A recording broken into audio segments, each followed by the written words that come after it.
Welcome back to another episode of Baseline Bums Podcast. This is season 2, episode 1. We're going to kick things off with a little Wemby chat. Obviously, this offseason we drafted Victor Wembanyama, who's the most exciting prospect since LeBron James, and we got a lot to talk about when it comes to him. A lot of things to say. A lot of things to say, a lot of things to do.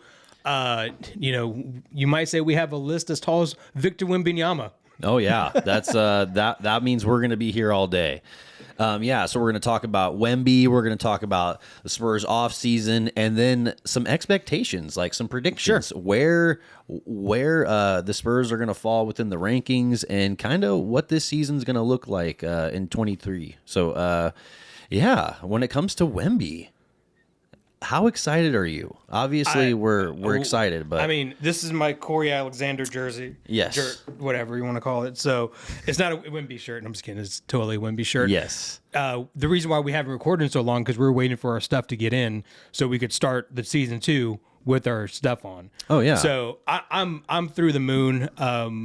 Whenever we got the first pick in the draft, it might have been one of the happiest days of my life, and my wife would kind of be like, yeah, well, I saw it happen, so it makes sense.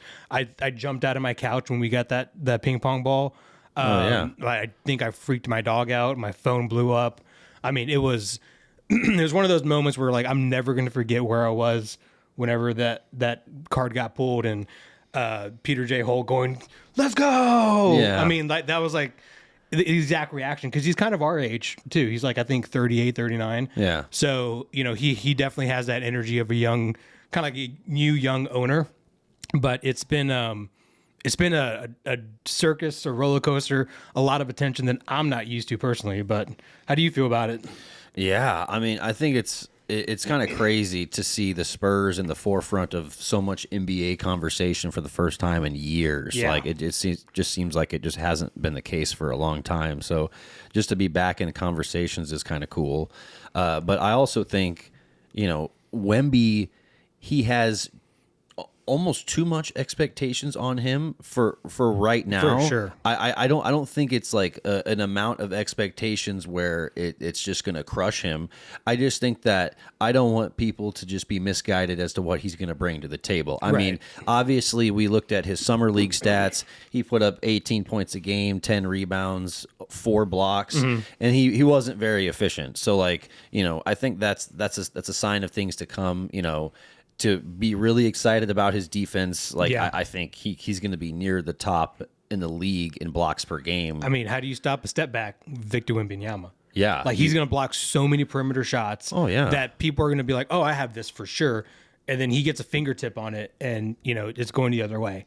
Oh, yeah. It's really impressive. Oh yeah, it's and so many people like also like you were saying, like step back shots. The same thing is going to happen with floaters. Yeah, like people are going to think that they're going to have some additional time, that they have enough space. They're going to try to get that floater off, and Wemby's going to be able to close in because he's a little bit quicker than people give him credit for, and he's just got the 8-foot wingspan. Yeah. He's just going to be able to stretch his arm and get there. Yeah, it's insane. One thing that was really cool is that NBA TV was showing his French league games. Yeah. And so one thing that you really got to see is him like in an environment where he was very comfortable and you were around his teammates in the setting, things of that nature. And one thing that really stuck out to me was just his ability just to make people think.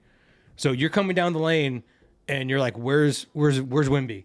Yeah. And, at times you might have an open layup. At times he might come and block you from behind or from where you're not expecting it. But the idea is there to make you throw off your shot. And then another thing that was really impressive was on offense, you can run a double at him, but he's so tall that he just throws over the top of you. Yeah. And his vision is so good. Like he can just like put his arm out and just flip it over. And those two things, more than anything, not during summer league, but during his French playoff run, that really stuck out to me. And then you put that in a Greg Popovich offense. Yeah. I mean, like, how do you stop it? Like, well, I don't know how you stop. I don't know how you stop him on offense or defense because you run 2 at him. He just throws over the top of you. Someone's gonna get a wide open shot. So people like Devin Vassell should really accelerate this next year. That's why you line him up with shooters like, McBuckets as well. Yeah. So you hope that that's kind of the case. And then like, if you get him in the block, or if you get him like somewhere, on the elbow or something, he does a turnaround jumper or fadeaway. You can't block that. Right. He shoots the ball above his head. So like At best, you're going to contest it. you can, maybe. you can try, but Maybe, yeah. And at that point, like, you got to be a 7-footer. yeah, and you're not. He's so much more athletic than any 7-footer plus that we've seen. Like Rudy Gobert is going to have an issue with him. Yeah. Like it's not going to be fun for other people on the team. And then Well, he is going to have some welcome to the NBA moments. He's going to have. he already got it. Well, I mean, some way more brutal welcome to the NBA moments than that, Yeah. where he gets manhandled by Giannis or Embiid, Yeah. something like that. But at the end of the day, there's going to be just as many welcome to Wemby moments where he's snagging those floaters, where he's pinning people in the glass, where a guy in the corner just thinks he's got some time to get that 3 off, and you really don't. Right. And I honestly think that he's going to be among the league leaders in blocks from 3. Probably. I would love to look at that stat when the season's over. For sure. His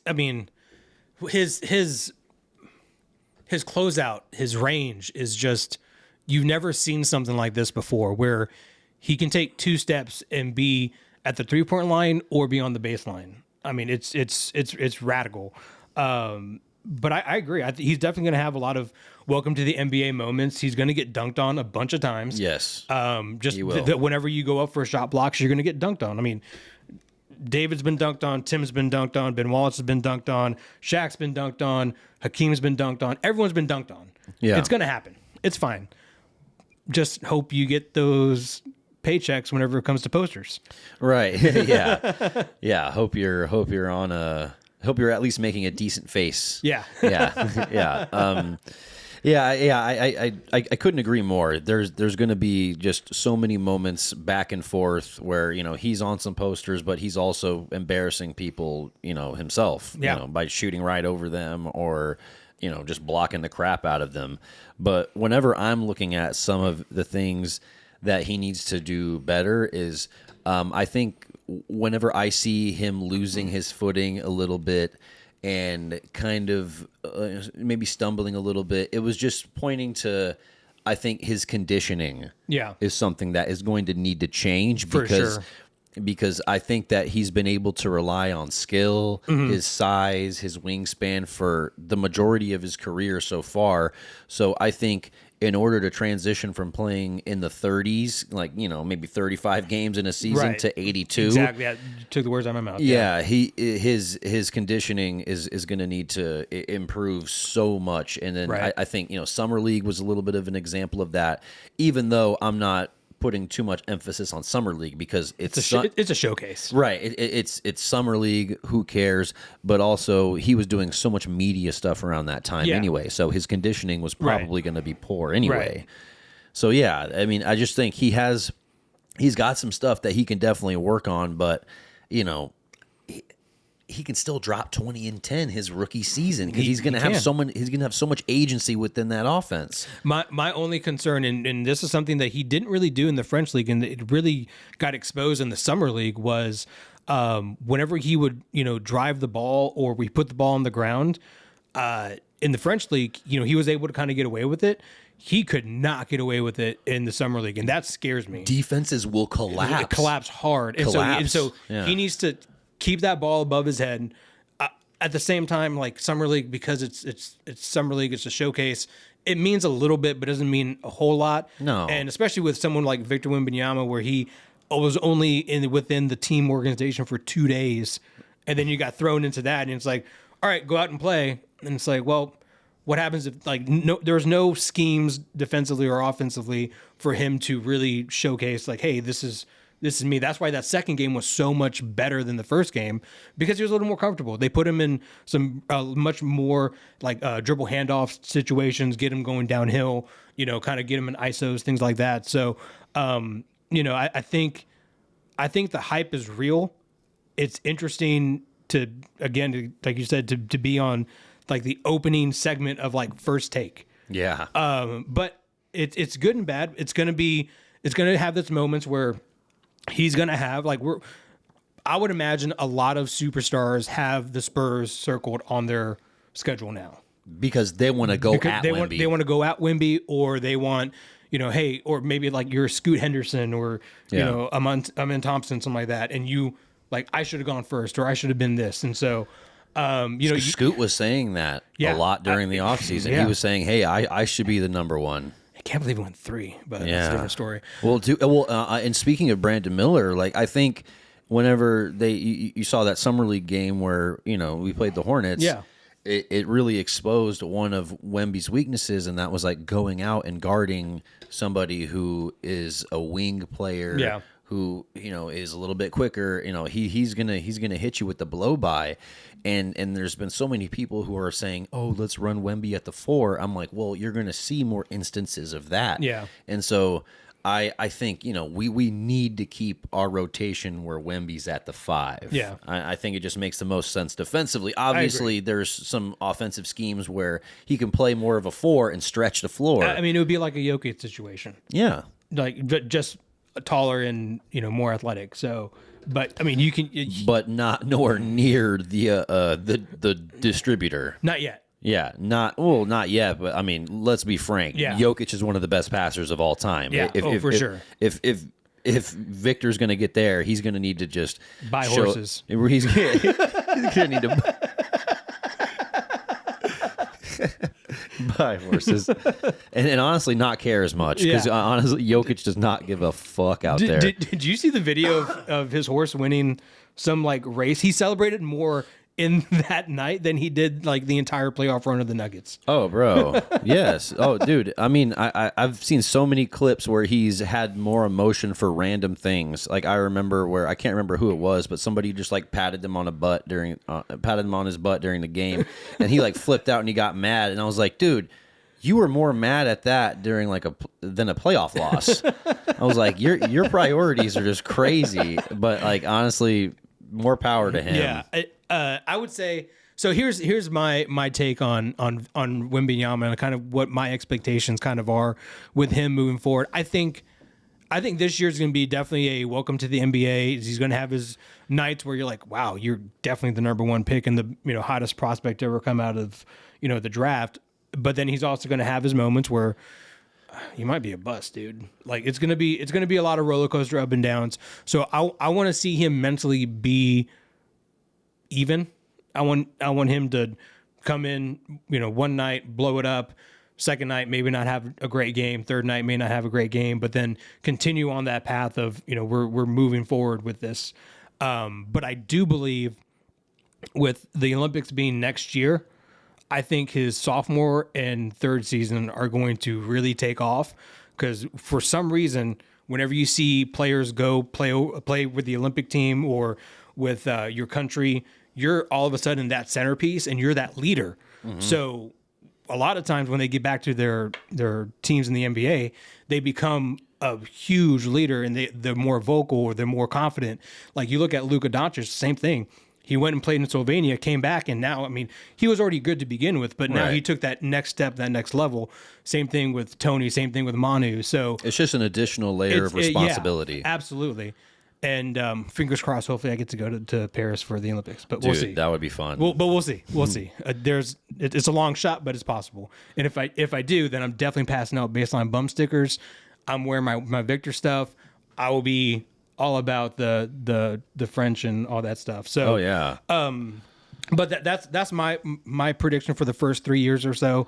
I think I think once he gets back and once he I think if they medal in the Olympics, he's going to come back a completely different player. Yeah.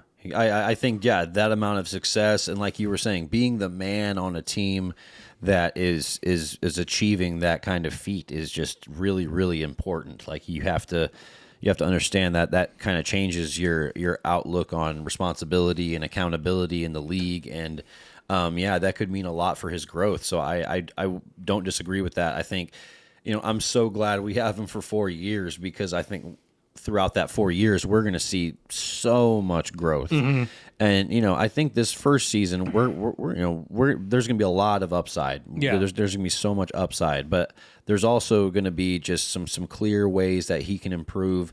And I'm looking at a guy last year, Paulo Banchero, who poor from poor from field goal. From three, showed a lot of lack of efficiency, but he had a lot of agency within the offense, so he was able to get the opportunities to kind of fail some ways and learn and try to change things. And throughout the season, even though he was, wasn't putting up as many points, he was still getting more comfortable in the NBA. Right. And I think there's no reason why Victor can't be the same way. Especially being in a market like Orlando. Yeah. Same thing with being in San Antonio. Yeah. So, You're going to step in, small market, you're going to be the man immediately, and no one's going to fight you for minutes at your position. Right. You're going to have all the freedom in the world. do you have any reservation or do you have any concern of the Spurs paying Wemby for his third contract, basically keeping him here in San Antonio for his entire career? Do you have any concern over that? I do, of course. I do too. I mean, I think whenever you're looking at his next contract, if we haven't done enough to build around him and we're not a playoff contender, then I see him probably looking elsewhere.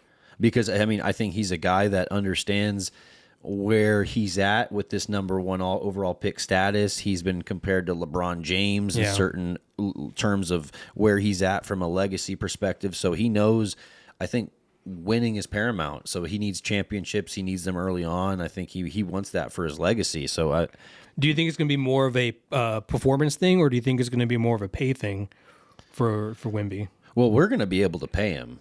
Like we will be able to pay him. But will we pay him? Well, I mean that's what I'm saying is like somebody's going to be able to potentially pay him more, because I mean there's teams that are just willingly dipping into their luxury tax and just not giving a shit about it. So it's like we're not going to be able to compete with those teams in terms of paying Wemby, but at the same time, the NBA has done a lot to make sure that the team that you signed with originally has all the opportunities. Yeah, the most leverage for sure. My only concern is historically we've never been the franchise to pay our players. Yeah. Like Tim Duncan, I think only for a span of like 4 or 5 seasons was barely in the top 10 right. of players being paid. And he took a pay cut towards the end. He took a huge pay cut. Stephon Marbury got paid more than him in like Tim Duncan's prime. Yeah. Like, I mean, I'm just a little concerned with financially. Like, I know we're on paper we're going to be able to do it, but are we the organization now that's going to just we have to do it. Like, there's no other way around it unless something goes sideways or whatever. But I just think. We're going to be the franchise that kind of breaks all kinds of NBA finance records and things like that because we have to. Yeah. Like we if everything goes according to plan in the next 4 years, 3 to 4 years, and he's what we think he is, I mean, that Jaylen Brown contract is going to look minuscule to his. Oh yeah. Well, I mean, if you look at the fact that we have him until 2027. Yeah. The new television right deals kick in at the 25-26 season. That's when streaming revenue is probably going to triple. Yeah. So like the amount owners are going to be able to line their pockets with to pay their players is going to be just through the roof. We have to pay him, and I think we will. We will.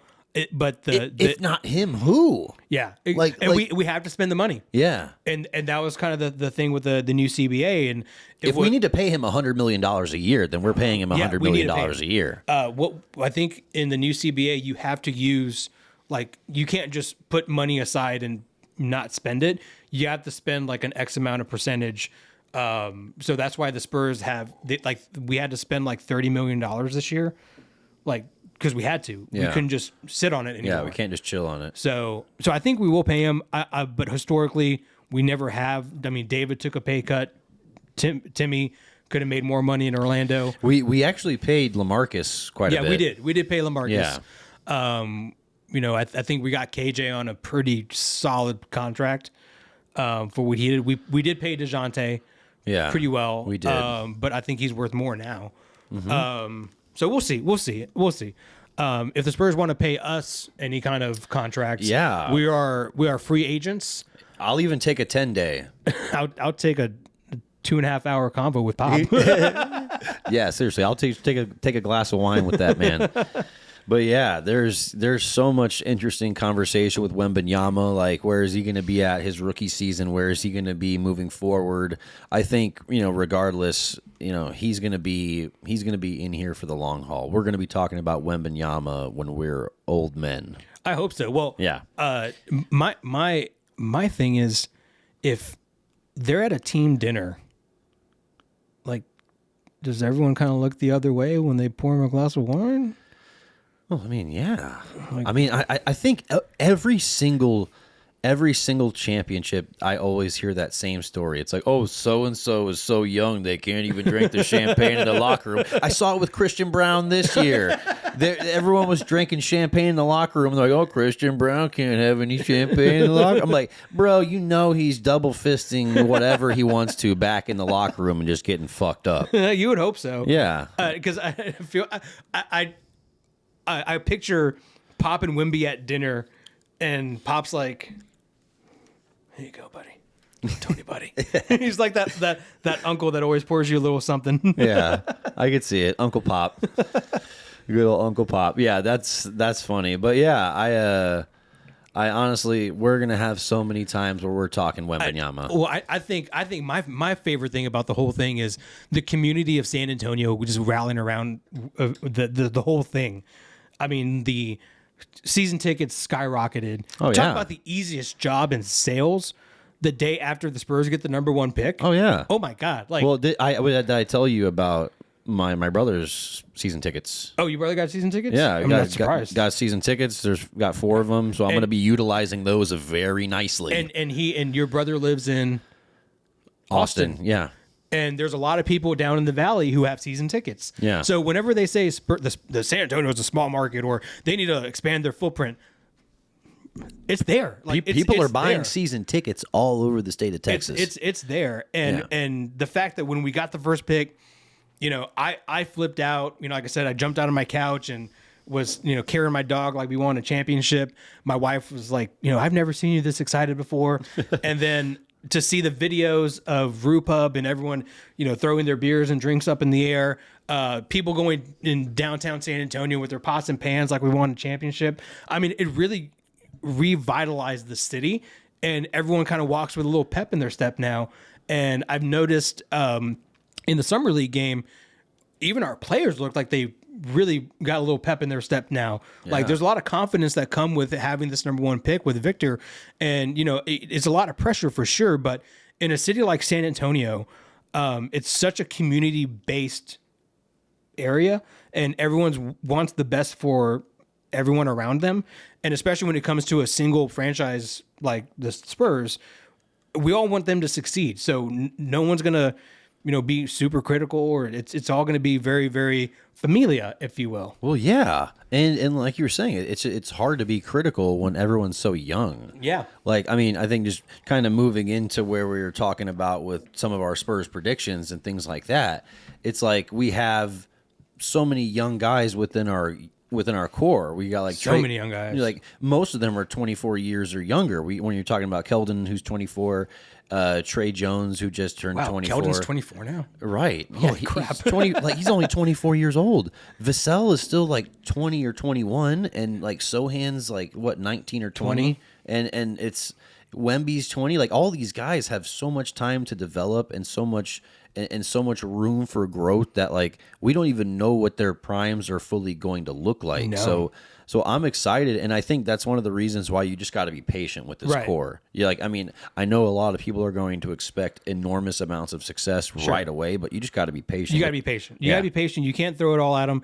But I mean, kind of with San Antonio is, we got Victor Wembanyama. Now it's like, well, let's put a stadium downtown. Like, let's build a new one. And like, I love those conversations. Yeah, actually, let's take 2 seconds. I need to sneak this one in because I got a bone to pick. Okay. Hey, San Antonio, put a stadium downtown. You got to put it downtown. Remember when the Hemisphere was around back in the 70s, 80s, and 90s? That was awesome because people could go to a bar, go to dinner, then go to the game, and then go out again if they wanted to. Yeah. And that's something that the San Antonio area hasn't experienced in 20 plus years. Even with the Alamo Dome, yeah, it's close, but you still got to go across the highway, right, in order to get there. Like you're not like safely walking around Right. the Alamo Dome, right? I mean, like there's paths and stuff, but it's not like right there. If you ever go to Denver, Denver has like an amazing sports area. They have it's not the Pepsi, it's the ball arena. The ball arena is right next to Coors Field, and literally a block away, there's just bars and restaurants that line up the entire street. So you can go put money into the economy and then go to the game and then go put back more money into the economy. And that's something that they said they were going to do with the AT&T Center. And it's like, where were you going to do that?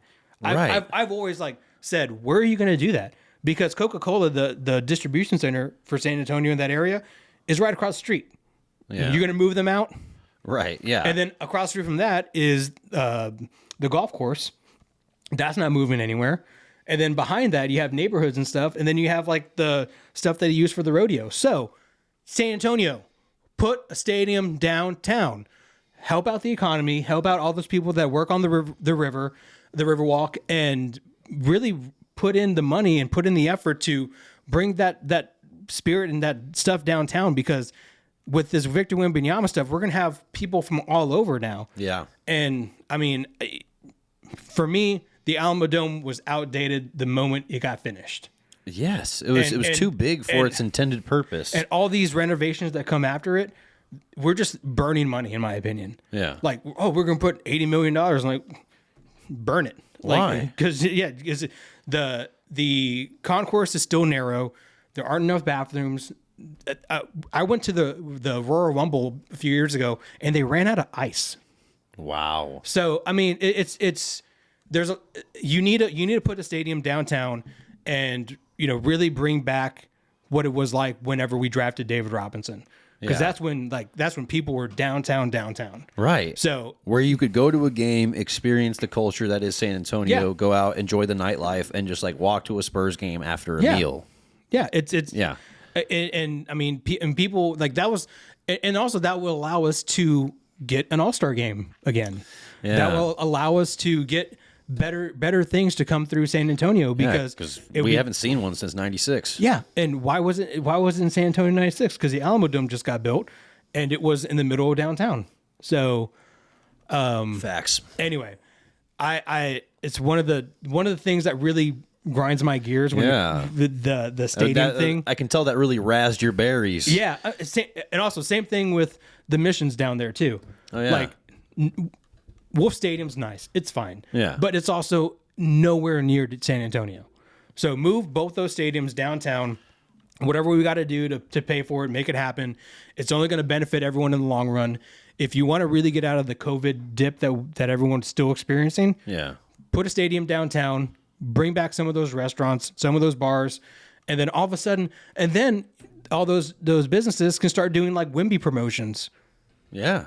Oh, So yeah. like, you'd have a bustling nightlife. Yeah, it would be great. And then also it allows. Sorry, this is my last point. I promise. No, you're good, dude. You're good. And also, like, let's say, like, think about going to a game on a Wednesday.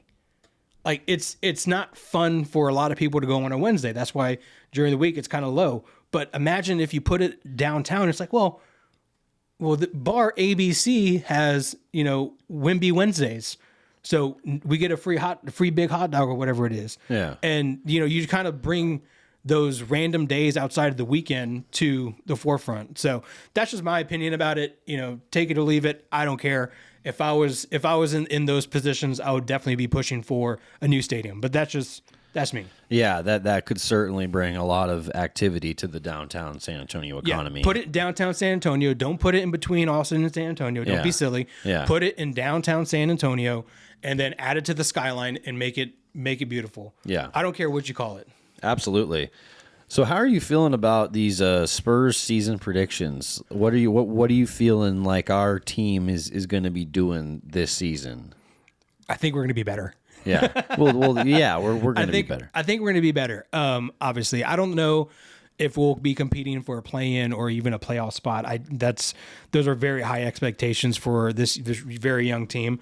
My thing is I just want to see another step. I want to see another step with your guys like Keldon Johnson, Sohan, Malachi. I think these past 2 years have been complete home runs when it comes to drafting. I mean, last year's the 3 guys we drafted, they have so much potential, and this year with the 2 guys we drafted, huge potential. I wish back in 2021 when we drafted that other guy. I wish he worked out, because that would have been a pretty significant core to really push for this thing with Victor now. Yeah. It would have made us insanely long, and good luck trying to get around us on defense.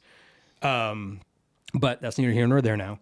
So my expectations are, we'll probably finish, I would say, around 30 to 35 games wins. If we're in the play-in, great. If not, then I'm not really going to sweat it too much. My expectations for Wemby is, if you can get to 20-10, that'd be cool. I'm not going to hold him to that. I really just want to see what he does and how he adapts to the NBA. Whenever you're being pushed around, how are you going to respond? If you get put in a pickle, how are you going to respond? If we're down by 2 with 10 seconds left, are you going to be the one to say, "Give me the ball"? I want to see all that. And also, I'm curious to see if we do have KJ go for the 6th man, to have him come off the bench, because if he gets into that role, I think he's going to find massive success in that role if he accepts it. Yeah. Because imagine him coming off the bench at the end of the first, going to the early second when everything's kind of at a lull, and he just yams on somebody, and everyone just gets hyped. And that sparks, a little quick, 10-0 run or whatever.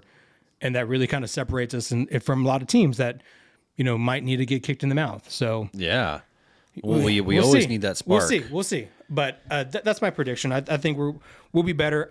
Like I said, I think after the Olympics is when I think we're really going to make a strong stride because of everything going on. Yeah, no, that makes sense. I can understand where you're coming from on that take.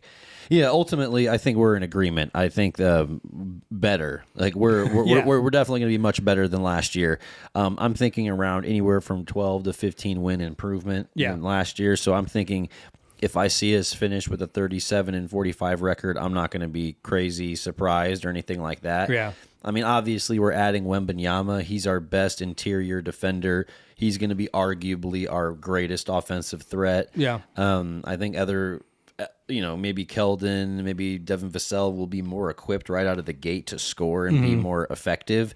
But at the same time, I think he's going to end up being our best scorer. Yeah. And so obviously Wemby being there, but Keldon Johnson, like you were saying, being in a more reduced role, and I think we saw it whenever we had DeJounte, whenever he played a little bit off ball, wasn't tasked with being the number one guy, he was able to take a little bit smarter shots and was able to play more off ball and was a more efficient three-point shooter.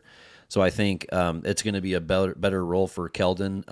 Vassell, hopefully being healthy. He was banged up multiple times last season. I think, Vassell being healthy. If we can see Vassell come out and average 35 to 40% from 3, that means Wemby's getting the space that he's going to get. Oh, yeah. And it's only going to help him in the long run. He's kind of our key right now. Yeah. Well, I mean, he's for spacing the floor, he's definitely our key. He's been working out with KD. Yeah. I know. You love to see that. It's just he honestly was hitting such tough shots. Yeah. He would hit such tough shots. But I would love to see him settle into a more like true 3-and-D Right. role Right. where he doesn't feel like he needs to hit the toughest shots in the world Right. because Wemby's drawing the attention. He's going to kick to Devin Vassell, and then he's hopefully going to get more open threes. I see that being lovely. And guess what? When he starts cooking, Pop can't pull him out anymore. Right. 'Cause- No, that's true. That's how we turn. Yeah, that was a huge reason. But he's a restricted free agent at the end of next season. So I would be interested to see if, hey, are we going to pay him or are we going to focus elsewhere? So it'll be interesting to see what happens with Vassell. But honestly, the guy whose development I'm so excited about is Sohan. Yeah. Like the fact that this guy mid-season changed his free throw form to get better, I think that speaks volumes. I'm excited to see what else he's developing on this offseason. Sure. He's just going to get older, more used to the NBA. I think he knows he has a lot of agency and he has a lot of sort of value to this organization. So I think that he's going to take that and run with it. And so Sohan, I think, is a huge part of that. I think he's going to be kind of like a Boris Diaw type player. I think he's going to be. I think he's way more athletic. Right. For sure. But in terms of like interior passing with Wemby, I think that's going to be really fun to watch. Right. I mean, it's going to be like if Boris Diaw was more athletic and taller and longer and like and played like really good defense. Like it's like no, like I'm Boris Diaw did block LeBron James, so he did, and I'm not trying to discredit Boris Diaw because Boris Diaw is amazing. He kept our offense moving. Right. Like I'm not trying to discredit him, but I'm saying Sohan brings just completely different I skill agree. sets, Yeah, and so I would hope that we can keep him around long enough to see what he truly develops into, and then we got guys that I feel like come out of the woodworks like Julian Champagny. Where did that come from? Right, dude. The last 5 games of the regular season, dude. 20 points a game, 6 rebounds, over 45% from 3. Just torching people the last 5 regular games of the season. And it's like, where did he come from? And all of a sudden, he's a guy that we're signing to a 4-year deal. Yeah. And we're like, dude, we're going to keep you around for a while. And so I see him being another one of those sparks off the bench where it's like, that guy can go get us, 15 points any night if he plays enough minutes. Dude, he was impressive in the summer league. Yeah. Like so good. He just, you're just like, oh my God. And you're like, oh, he shoots. Shit, he made it again. Then he comes back in there and it's like, I guess he's going to do a heat check. Oh my God, he made the heat check. Dude. And then you're like, oh my God. And he doesn't care about going at you. He will go right at you, look you dead in the eye, and want to just yam on you. He has that crazy look in his face. Yes. Dude, whenever he yammed on that one dude, and he just like... that look he gave, he was just like... It was just like, oh my goodness. Like it... Yeah, like I felt him stare through him at that point. So like it's like Champagne Hardaway, man. Dude. Yeah. I made a post on TikTok where it was popping champagne after that. yeah. It's he's really fun to watch. I mean, I really do think we knocked it out of the park with Malachi Branham as well and Blake Wesley. And Malachi Brennan was on an incredibly team-friendly deal for like the next 3 years. Dude. So I think that we can keep developing him well. Quite well. What was fun to watch in the summer league is like, we were playing these games and you're looking at our squad and it's like, oh, you got minutes in the regular season. Right. Oh, you got minutes in the regular, and you got minutes. And then you look at how they played against guys who have been in college or overseas, and it's way more polished. And it looks like they know their spacing a lot more. And that's when I'm really excited, especially with the NBA getting younger as it is. And all these new stars are emerging. Having us in that under 24 core is going to pay huge dividends. I think we mentioned this back in season 1 is if we can kind of emulate what the Nuggets did, but sooner, that'd be... Ooh. I mean, it'd be crazy. I mean, I hope we can get to the heights where we can be NBA champions with this core. I mean, I think it's still going to take a more dynamic scoring point guard. I think we're going to need a guy. We've had one. Well, I mean, kind of. Kind of. I think what we need is somebody who is willing to be a little bit stronger of a facilitator and not just a guy who puts up a bunch of assists. Like I want somebody that can essentially just drive the offense. Like I would love. I mean, this is just like a wish list right here. But if we were to over the next 2 or 3 years really, really make a strong move for like Tyrese Maxey, Tyrese Halliburton, a guy like Darius Garland. If we got Halliburton or Garland. Like oh my, Jesus like Christ. it would be over. Pick and roll situations with Wemby would be. Oh my goodness, it would be ridiculous. And I know that's like a wish list. But it's like if we are really serious about keeping Wemby and building up a core, we need to go after someone like that in the next 2 or 3 years to try to build that. Well, I mean, the window for us to win is in the next probably not next year, not the year after, but probably year 3, 4, and 5 of Wemby if we stay for 5 for sure. But I think that's our window to really take advantage of your guys like LeBron, Steph, Clay, those guys kind of ride into the sunset. There really hasn't been a whole lot of new teams emerge in terms of like young cores that are making those strides. Because, I mean, the Western Conference Finals, it was the Nuggets and the Lakers. Yeah. So, I mean, and the Grizzlies could be that team, but they just lost Dylan Brooks. Not that they really need him, kind of. Well, I mean, I think the Celtics are trying to keep themselves in the talks as well. But they just can't get over that hump. Yeah. I mean, the Heat, same thing. I mean, Jimmy Butler's he's older now. Bam's he's going to be around for a while. But I mean, with the team that has Kevin Love and Udonis Haslem in 2023, like there's only so much more you can do. So yeah. I think here in the next 3 years the door's going to be wide open, and I think it's going to be very similar to, I guess, 2012 to 2016 with Spurs and Thunder. I think both of our teams are going to be competing for championships. Oh, I mean, you have some high hopes. I hope that we're able to continue building to get to that point. I mean, it's going to take consistent improvement every year, but hey, Pop has signed that 5-year deal, so he's going to be here for all of Wembanyama's rookie contract. So I think that we have a good chance of seeing that improvement. You know who it's not going to be? The Houston Rockets. Yes. Stop throwing shade. I don't know what we did to them. I don't know why this rivalry started again, but there is so much shade being thrown on all the social medias. Rockets, you're not good. It's okay. Well, but stop throwing. I'm not going to lie. They do have an exciting young core. It's just not as exciting as ours. So it's just not a real conversation. It's not. I don't know. Go back to your Astros. But there's just so much. Honestly, there is a lot of young cores that are exciting. Like the OKC core is really interesting too when you look at how young that everyone is on that team and still developing, and they can develop around SGA, and that's a really good situation. So I think Spurs are just one of the handful of exciting young cores, but our core has so much unknown, and we have maybe the highest ceiling. Yeah, I think so. Of all of those cores. So if everyone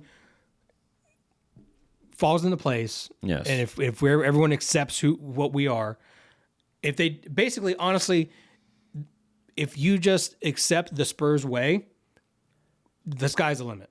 Right. Just really what it is.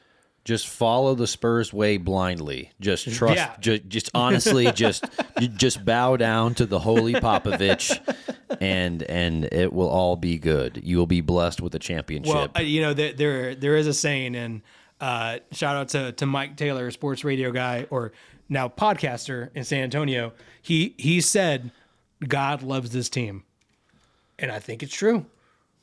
Like the ping pong balls just kind of fell to how they fell. Our last draft picks, they all pretty much been like they're hitting pretty well. Yeah. I mean, we're in a good spot where we had a little bit of a lull, but now we're back in the swing of things, and I just I'm really excited. And as a Spurs fan, going to other places and having Spurs stuff on, people are like, "Hey, how you guys gonna do this year?" Yeah. I'm like, we're going to win 82 games. Yeah. It's like, dude, we're basically the Bulls dynasty and the Warriors dynasty put together. Yeah, we're going to win not Yeah. one, not two. Yeah. But 47 championships. That's how many we're You know, gonna in win. 2K, when you win 10 straight, That's what it's gonna feel like. But yeah, obviously, we're such a young core, but there's so much to be excited about. it's going to be fun. Yeah, it's going to be fun. it's gonna be fun. But yeah, I feel like those are some good predictions right there. Yeah, Rockets are going to be trash. Yeah, I am agreeing with all of it. But yeah, I want to dive into a little something that we're going to be doing on podcast now. We're going to be doing live basketball card giveaways. So all you need to do is follow us and comment and like and comment your favorite team, and we're gonna do the giveaway whenever every single team has been commented, and then we're gonna put it in a randomizer and give this away. So if you want some free basketball cards, some chance at winning some green prisms and some really cool rookie cards, then go ahead and comment your favorite team and enter the raffle. Absolutely. Yeah, we're giving away tons of stuff each and every episode. I think that's something new we're doing in season 2, and I think it's gonna be pretty cool. We got a lot of feedback, and I think that's a good route to go. And yeah, comment your favorite team. Don't forget all of the fun teams, like the New York Knicks. They need love.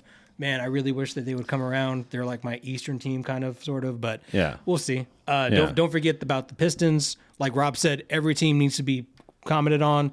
So Absolutely. be on the lookout Yep. for that. Don't forget the Timberwolves.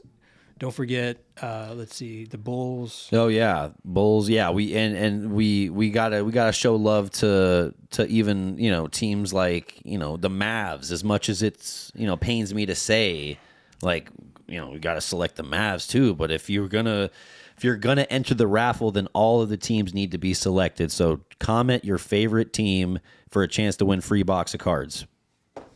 Boom. Sounds like a box of awesomeness. Yes. Yeah, that sounds like a good episode 1 of season 2. Yeah, a lot of Victor Wembanyama talk, as you and might expect. So I'm excited. Definitely tune in next week. And what do we always say? I think it's Go Spurs, go. Yeah, I like that.